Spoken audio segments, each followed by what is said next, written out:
くそれが使命さその正義呼び覚ませ命をかけて熱い風受け止めろ永遠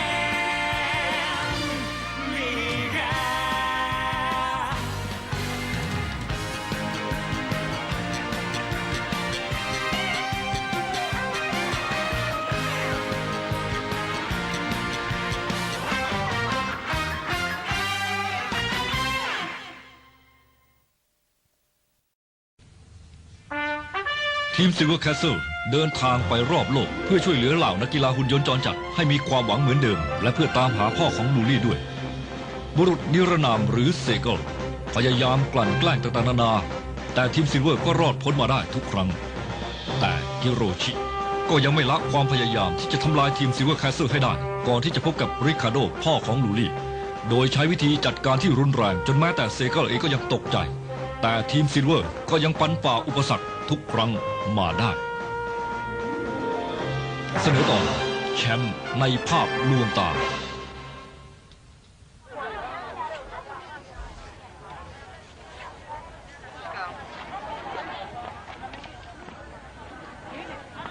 นี่เราหาอะไรกินกันดีกว่านะไปเถอะต้องซื้อเสบียงไปเก็บให้เสร็จก่อนสิเดี๋ยวมาซื้อเสบียงนะไม่ได้มาเที่ยวเล่นซะหน่อยเอาว่าอย่างไรล่ะคุณหนูลองนี่ไหมล่ะอร่อยนะครับอะไรว้าว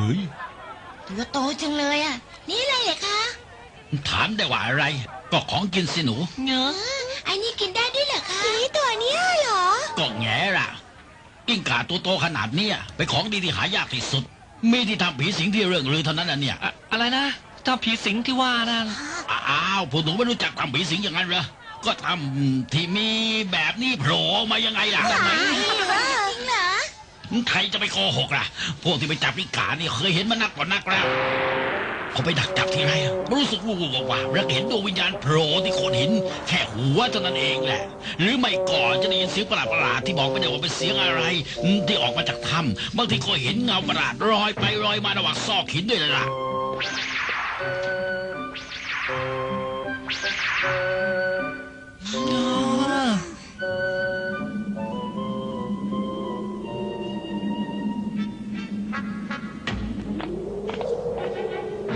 ที่นี่เหรอทำที่เขาว่ามีผีออกมาด้วยอ่ะจริงหรือเปล่าแต่มันก็น่ากลัวเหมือนกันนั่นนี่นะแต่เขาบอกว่าเรื่องมันนานมาแล้วนี่นาแต่ว่าไม่เคยมีใครเห็นตัวชัดๆสักคนไม่ใช่เหรอโย่ฮูแล้วทางคุณจะลึกหน้าดูเลยนะแต่ฉันไม่กลัวหรอกนะฉันไปด้วยสิฉันก็ไม่กลัวหรอกฉันด้วยแกโล่งวะ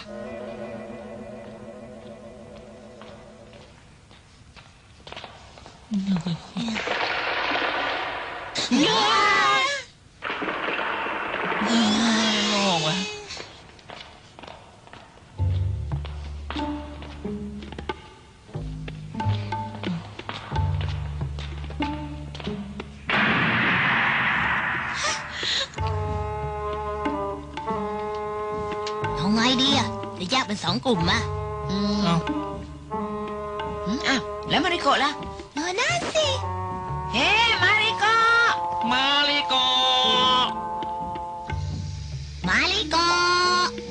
เป็นอะไรป้าป่าไม่รู้สงสัยจะกลัวก็เลยหนีออกไปก่อนแล้วละมั้งไม่จริงอะมั้งเมื่อกี้ยังยืนอยู่กับเราเลยถ้างั้นผีจับตัวมาริโกะไปงั้นเหรอเงยใช่แน่เลยอย่าพูดแบบนี้สิ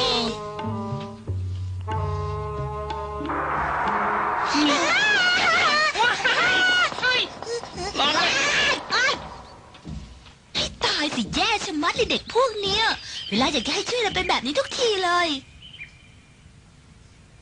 กลับมาแล้วค่ะเปิดให้ทีสิของมันหนักอ่ะมาแล้วเหรอโอ้ของเยอะแยะเลยนะเนี่ยแล้วพวกฮิโรชิล่ะไม่ได้ไปด้วยกันหรอกเลยยังไม่กลับมาอีกเหรอคะไม่งั้นสงสัยมัวไปทะเลทลายที่ไหนแน่ๆเลยก้อยค่ะพี่รู้เลยมาริโกะกลับมาดีหรือยังอะครับฮอตแล้วพวกเธอน่ะไปทำอะไรกันอยู่ล่ะคือว่า พวกเธอได้แย่จริงๆเลยนะ บอกให้ไปช่วยซื้อของก็ไม่ได้เรื่องแถมยังซนกันแบบนี้จะได้เกิดเรื่อง ขอโท ขอโท ษ ษครั ค่ะ บ น่าสงสารมาริโกะจังเลย ป่านนี้เขาจะตกหลุมหรือไม่ก็สะดุดก้อนหินหกล้ม หลงอยู่ในถ้ำแน่ เอาเถอะเราแยกกันเป็นค้นหาให้ทั่วกันแล้วกัน ได้ครับ มาริโกมาริโก มาริโกะ มาริโก มาริโกะมาริโกะเหรอเออ อ้าวฮิโรชิเฮ้ยฮิโรชิอยู่ไหนเฮ้ยฮิโรชิ แย่แล้วพี่ฮิโรชิก็หายไปอีกคนนึงอะฮะ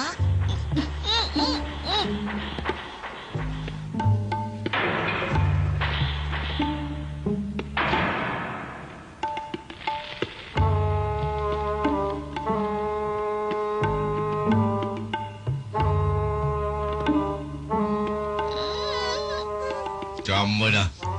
ถ้าคิดจะหนีจากที่นี่แล้วก็หรือคิดจะส่งเสียงดังอีก ฉันจะหักคอยตายเลย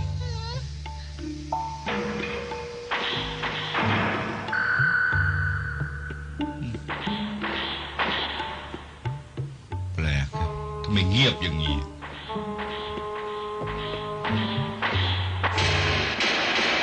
เออเออเออ หมอนี่เองเหรอเป็นตัวจริงของผี ไม่น่าเชื่อเลยนะ ตัวจริงของผีเป็นหุ่นยนต์ซะด้วยเซ ลองเทียบดูในสารบัญคอมพิวเตอร์ดูสิดูสิว่าเป็นใครกันนะหมอนี่ไงล่ะนี่มันหุ่นรุ่นเก่าดีนะเป็นหุ่นนักกีฬาซะด้วย อ๋อจริงเหรอคะ เป็นรุ่นแรกเลยครับ ชื่อของเขาก็คือไดสันเคยเป็นนักกีฬาชกมวยอันดับ 10ของวงการมวยโลกรุ่นมิดเดิลเวทเมื่อ 20 ปีมาแล้วนักกีฬาชกมวยอันดับ 10ของโลกใช่เหรอเนี่ยโอ้โห ฉันเองก็รู้จักดีนะ หืม ตัวเจ้าหมอน่ะเรืองแสงด้วยอย่างนั้นใช่ไหม เพราะว่าร่างกายเขาฉาบด้วยสนิมไงล่ะ แสดงว่าตัวหมอนั้นเริ่มมีสนิมจับเต็มไปหมดทั่วทั้งตัวแล้ว ก็หมายความว่าเขาอยู่ในถ้ำนี้มานานมากงั้นสิครับ แต่ทำไมหุ่นนักกีฬารุ่นเก่าขนาดนั้นถึงมาอยู่ในถ้ำนี้ได้ล่ะคะ แล้วก็ฉันจะไม่รู้ได้ยังไงกันเล่า เอ๊ะรู้สึกว่าจะมีข้อมูลใหม่มาด้วยนะเห็นไหม เอาละบอกความจริงมานะถ้าฉันรู้ว่าพูดโกหกแล้วก็พวกแกจะรับเจ็บตัว เขาบอกแล้วยังไงล่ะว่าพวกเราไม่ได้มาจับตัวนายไปทำเศษเหล็กสักหน่อยเนื้อะ โกหกพวกแกเข้ามาในนี้เพื่อจับฉันไปทำเศษเหล็กหุ่นที่มาด้วยกันน่ะ เป็นพวกของเมดิสันยิมใช่ไหม โธ่เอ้ยทำไมถึงไม่ยอมเชื่อกันบ้างนะ ก็บอกแล้วว่าไม่ใช่อ่ะ นี่เชื่อที่พวกเราพูดกันบ้างเถอะนะ ไดซัน เรารู้นะว่านายอยู่ในนั้นน่ะ ปล่อยเด็ก2 คนออกมาเถอะ ไดซันอดีตแชมป์มวยสากลรุ่นมิดเดิลเวทของโลกใช่ไหมนายอะ เป็นหุ่นนักกีฬาชกมวยสากลเหรอเนี่ย ฉันยังไม่ได้ถอนตัวจากวงการสักหน่อย เดี๋ยวนี้ก็ยังเป็นแชมป์อยู่นะ ไม่ใช่อดีตแชมป์ ถ้างั้นแชมป์เขาทำอย่างนี้เหรอฮะ จับตัวเด็กเอาไว้เป็นตัวประกันอย่างนี้เหรอ ไม่ต้องพูดมากนะฉันรู้นะว่าพวกแกจับฉันไปทำเศษเหล็ก ไดซัน เมดิสันยิมที่จะจับตัวนายไปทำเศษเหล็กน่ะเขาเลิกกิจการไปตั้ง18 ปีมาแล้ว นายไม่รู้เลยหรือไง โกหกแกแกล้งหลอกให้ฉันออกไปจะจับฉันไปทำเศษเหล็กใช่ไหมล่ะ ไดสันฉันคือโค้ชของทีมฟุตบอลหุ่นยนต์ซิลเวอร์แคสเซิลชื่อแอดมันกินโจนะที่เมดิสันยิมยุบกิจการไปแล้วเนี่ยเป็นเรื่องจริง แล้วเราก็รู้ด้วยว่าที่นายหายตัวไปเฉยๆก็เพราะโรงยิมที่นายสังกัดอยู่เขาจะจับตัวไปทำเป็นเศษเหล็ก ใช่สิพอพวกมันเห็นมีหุ่นรุ่นใหม่มา มันก็คือจะเอาหุ่นรุ่นเก่าอย่างฉันเนี่ยไปทำลายทิ้งซะเลยเล่า ถ้านายไม่รู้เรื่องโรงยิมยุบแล้วแบบนี้ก็แสดงว่านายอยู่ในถ้ำนี้มาตลอดเกือบ20 ปีแล้วล่ะสิ 20 ปีใช่เหรอเนี่ยนั่นสิ 20 ปี20 ปี ถ้าที่แกพูดมาเป็นเรื่องจริงแล้วก็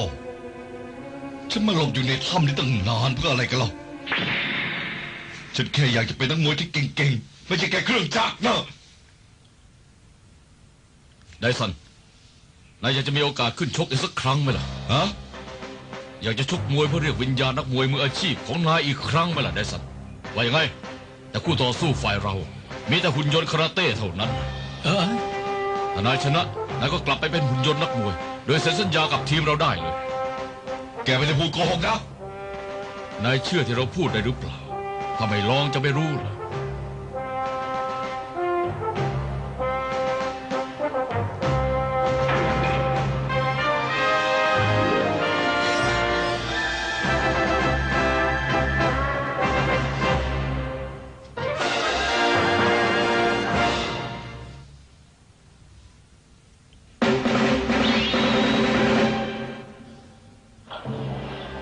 ละพวกเราค่อยๆดึงช้าๆนะ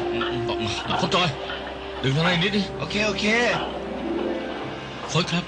ผมไม่เคยรู้เรื่องชกมวยนะครับเขาได้กันยังไงล่ะครับเนี่ย ชกมวยมันก็คล้ายกับคาราเต้นั่นแหละชกไปตามกติกาภายในเวลาที่กำหนดเป็นกีฬาที่เล่นฝ่ายละ1 คนเท่านั้น คล้ายกันยังไงครับ ทั้งสองฝ่ายจะต้องทำน้ำหนักใกล้เคียงกันฝีมือสูสีกันสำหรับริวเคนน่ะมีพลังมากกว่าหุ่นรุ่นแรกอย่างไดซันอยู่มากเหมือนกันนับว่านายได้เปรียบไดซันอยู่นะเนี่ยชกมวยน่ะไม่ยากหรอกเอาละเสร็จแล้ว ถ้างั้นแบบนี้ก็ไม่ได้ว่าสูสีสิครับ ก็เพราะงั้นน่ะสิเราจะต้องปรับระดับพลังของนายเพื่อมีพลังพอๆกันแมคเกล อะไรนะครับโค้ช ช่วยปรับกำลังของริวเคนให้ด้วยนะ ได้เลยมาตอนนี้สิเดี๋ยวแคนปิดวงจรสัก2-3 อันก็คงจะใช้ได้แล้วล่ะนะแต่ช่างครับกติกาชกมวยเป็นไงครับก่อนชกกัน3 นาทีพัก1 นาทีนี่แหละกติกาเขากีฬาชกมวยละเอาละแค่นี้ก็ใช้ได้แล้วสู้กับไดซันได้แล้วนะขอบคุณนะครับเอาละเท่านี้เรียบร้อยแล้ว ขอบคุณครับ แมคเกลอันนั้นเป็นไงบ้าง แจ๋วเลยครับจะชกเดี๋ยวนี้เลยก็ยังได้ เอาละงั้นก็เริ่มกันเลย มุมแดง แชมป์อันดับ 10 ของมวยโลกรุ่นมิดเดิลเวทไดสัน เย้ ฉันเอาสนิมที่เกาะมา20 ปีออกมาหมดแล้วซ้อมส่วนที่จำรุดแล้วด้วยชกให้เต็มที่นะ มุมน้ำเงิน สังกัดทีมซิลเวอร์แคสเซิลกิไอริวเค ไม่ต้องเกรงนะถึงจะชกเป็นครั้งแรกแต่เราก็เชื่อมือนายนะ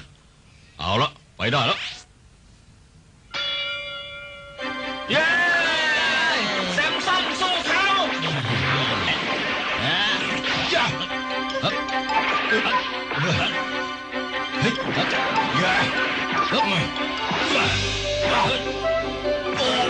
ไปแล้วนั่นน่ะไดซัน ใจเย็นๆเซ่ไม่ต้องรีบร้อนไดซันนึกถึงสมัยที่นายยังชกอยู่ให้ได้เซ่ ริวเคนถ้าเดซันลุกขึ้นมาเราได้โต้ต่อไปบ้างนะ แต่ว่าโค้ชครับคือ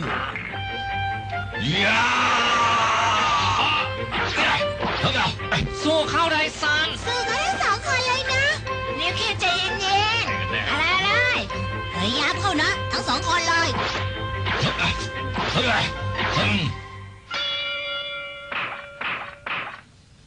ริวเคนไม่ต้องเกรงใจหรอกชกให้เต็มที่ไปเลย แต่ว่าผมไม่อยากชกนี่ครับ ปะโถเอ้ยถ้าไม่ชกมันจะเป็นกีฬาชกมวยได้ยังไงกันเล่า ปลายยกนี่นายชกให้ดีมากเลยนะชกไปตามจังหวะนี่แหละถ้านายฟื้นความทรงจำได้แล้วก็จะเป็นตัวเองได้เอาละไปเลยฮะ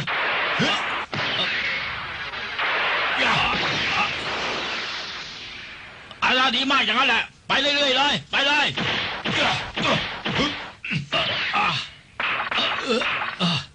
ริวเคนอย่าแต่หนีสิโต้ตอบกลับไปบ้าง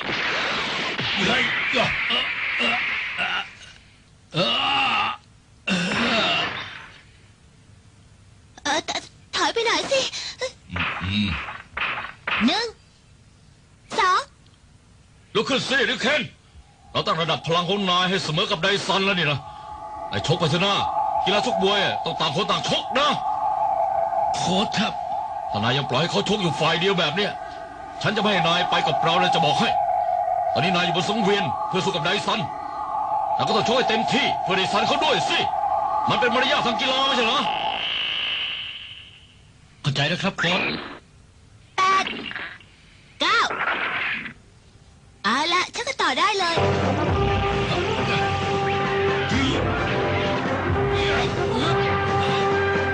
พลังมันเร็วเคน นั่นละริวเคน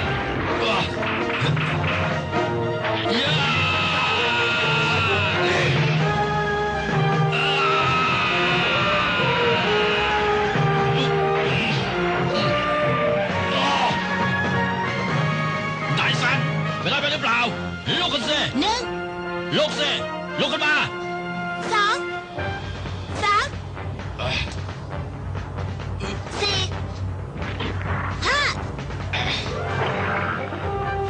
ไดซันลุกขึ้นมาแล้วอ่ะ โอ้ มวยนี่เป็นกีฬาที่น่าตื่นเต้นเหมือนกันเนาะ ได้สั่งลุยเลยชก จับเลย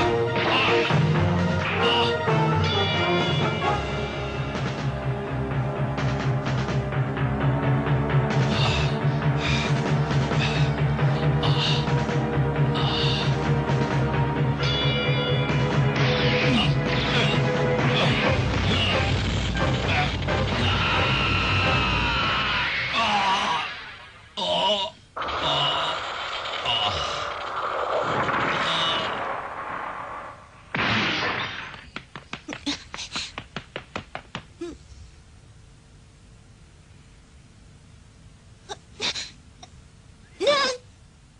สอง ลุกขึ้นสินายซันลุกขึ้นมาสิ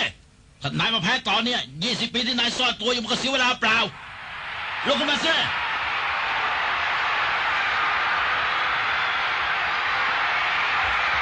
2 3 4 5 ลุกขึ้นมาสินายซันแต่ยังไม่ลุกขึ้นจะต้องไปเศษเหล็กนะ 6 7 ห้า ลุกขึ้นมาสิลุกขึ้นมานายซัน หกเจ็ด มาเลยเจ้าหุ่นรุ่นใหม่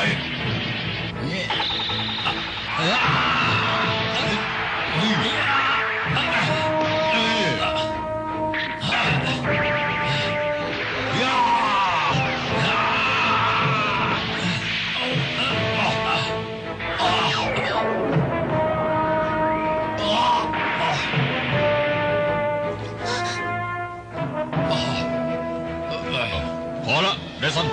ถ้านายสู้มากกว่านี้ร่างกายนายจะทนไม่ไหวนะนายช่างโยนผ้าแล้วเขา อย่ามาพูดอะไรบ้าๆแบบนี้นะ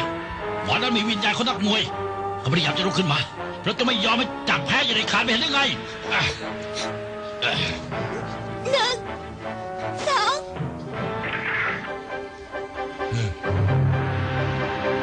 ลุกขึ้นมาแล้ว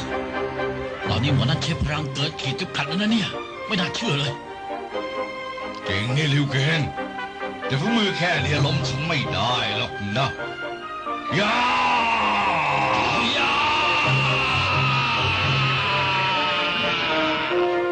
ฉันคือไดซันแชมป์มวยโลกรุ่นมิดเดิลเวทอันดับ 10 ของโลกชนะยา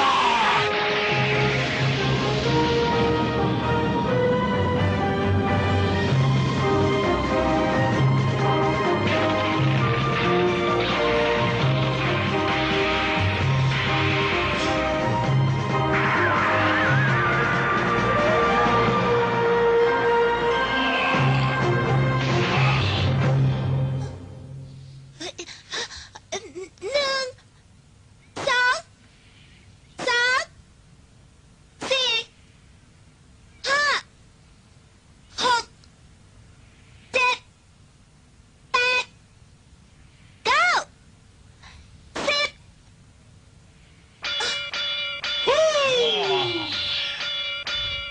นับทั้งคู่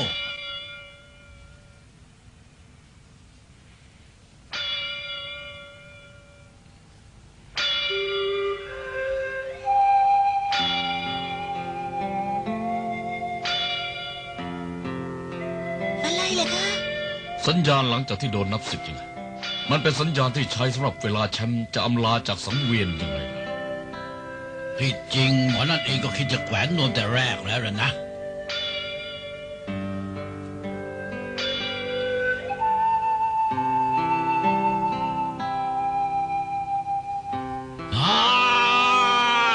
พลังอัดเดียวแคน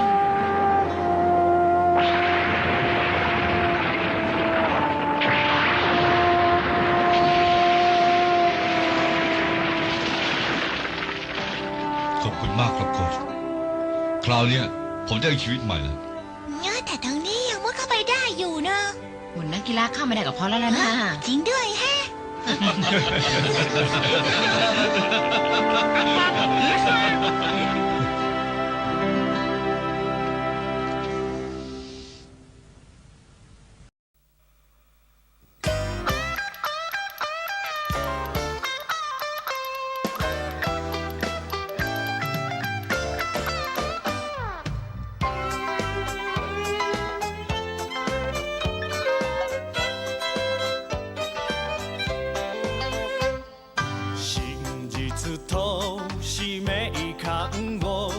求める勇士マグナムエース限りない敵を倒すまで投げ続けるよ44ソニック悪を打ち砕く伝説を築くまで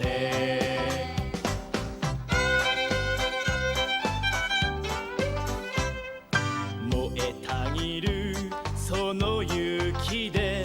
命をかけるマハウィンディ正義の心でパワフルにゴールを目指せ